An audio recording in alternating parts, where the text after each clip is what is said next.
Hoje nós vamos falar sobre o capítulo 14 de Números. É um pouco diferente da sua tabela de leitura, que fala o 14 e 15. Mas o 14 é como se fosse um pico muito alto, muito importante na história de Israel.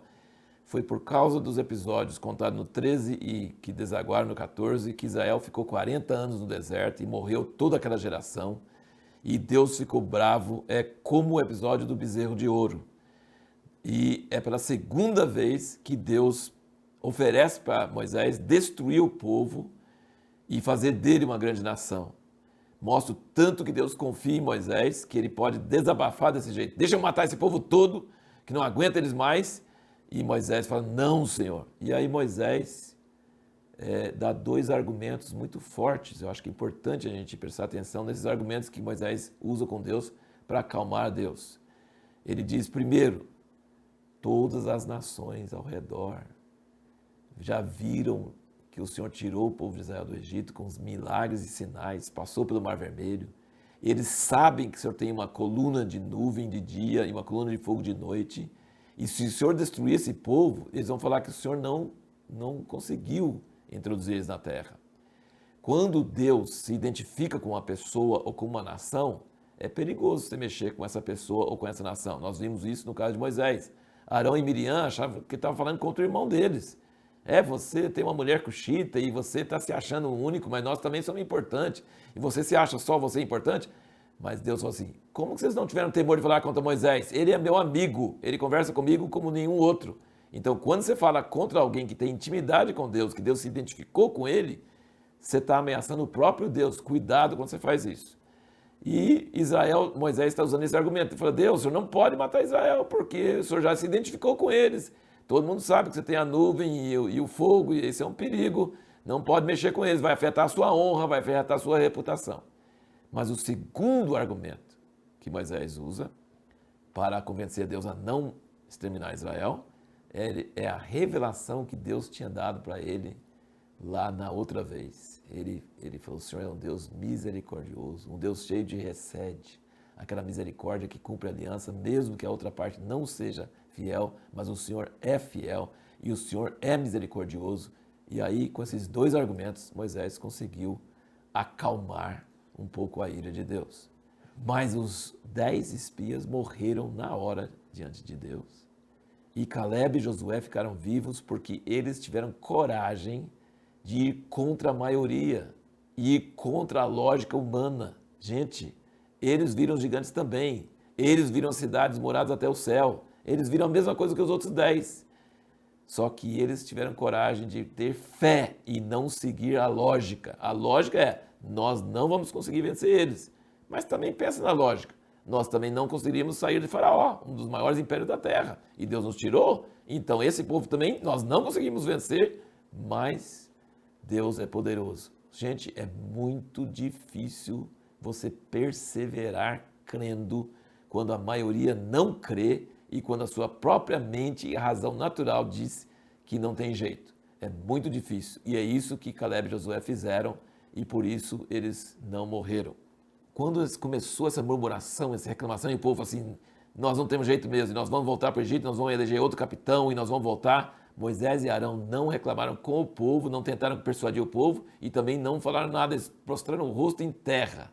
Gente, você vê quantas vezes fala que Moisés e Arão ficaram com o rosto em terra, você vai ter a imagem de que eles eram uns líderes com a cara sujo de pó o tempo todo. A gente pensa que líder forte é o que Deus quer. Não.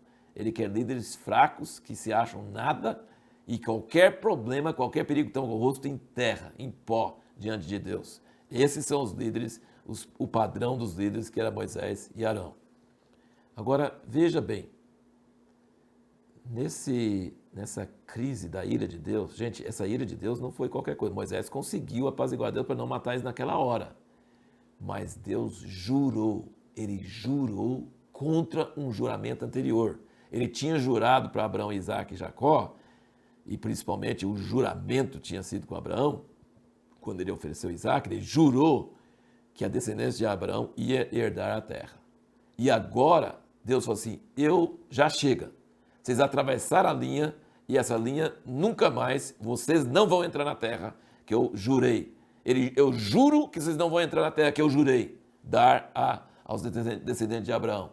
Aí você pode me perguntar, mas um juramento, você pode desmanchar outro juramento, um primeiro juramento com outro juramento? Não.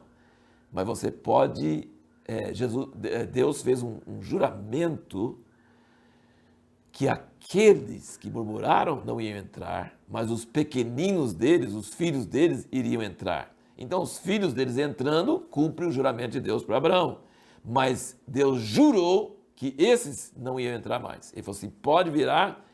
E o que ele falou mais, que é uma coisa muito perigosa, e eu indico um livro assim, muito interessante nesse sentido, escrito por um amigo meu, Gary Haynes, diretor da Atos, o título do livro é O Poder da Língua. Gente, Deus falou assim, como vocês falaram, vai acontecer com vocês. Olha que coisa que traz medo, hein?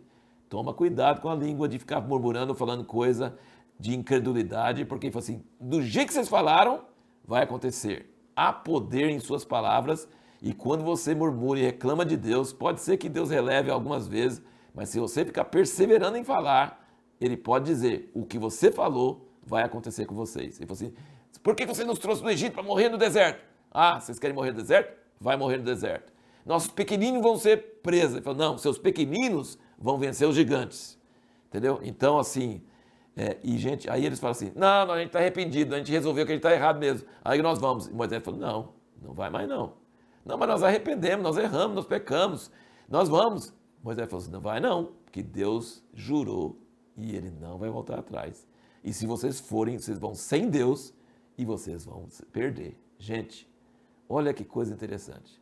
Eles choraram porque iam morrer, depois arrependeram, entre aspas, né, arrependeram, e teimaram em ir sem Deus. Olha como que tenham coragem agora. Antes eles falam que Deus não vai estar com eles. Agora eles estão com tanta coragem que Deus obedece a Deus e, obviamente, foram derrotados e não teve chance nenhuma. Então isso responde a nossa pergunta do último vídeo, falando que existe linhas. Deus é infinito em muitos aspectos, mas a paciência dele não é infinita. E quando você atravessa aquela linha, acabou. Você pode arrepender, você pode chorar, não vai mudar. Você vai colher as consequências daquilo que você falou, daquilo que você fez. Isso dá um certo temor. Toma cuidado, não se aproveita da longanimidade de Deus, porque existe uma hora que isso pode esgotar, e aí é sério. E aí depois em todos os salmos, você vê Deus citando isso. Ele falou assim, eu tive raiva com aquela geração maldita, e jurei que eles não entrariam na terra. Uma última coisa que eu queria comentar é o seguinte, ele falou assim, eu juro pelo fato de que a minha glória vai encher toda a terra, que esse povo não vai entrar. Então, gente, a glória de Deus vai encher toda a terra, porque Deus jurou. Vai ter um dia que toda maldade, toda ruindade, todo império do mal, todo pecado, toda doença, nada vai ficar nessa terra, porque a glória do Senhor, do Criador, vai encher a terra. Ele jurou e ele vai cumprir isso. No próximo vídeo, nós vamos responder a seguinte pergunta. Quando é certo desobedecer uma ordem direta de Deus? Quando é certo desobedecer uma ordem direta de Deus?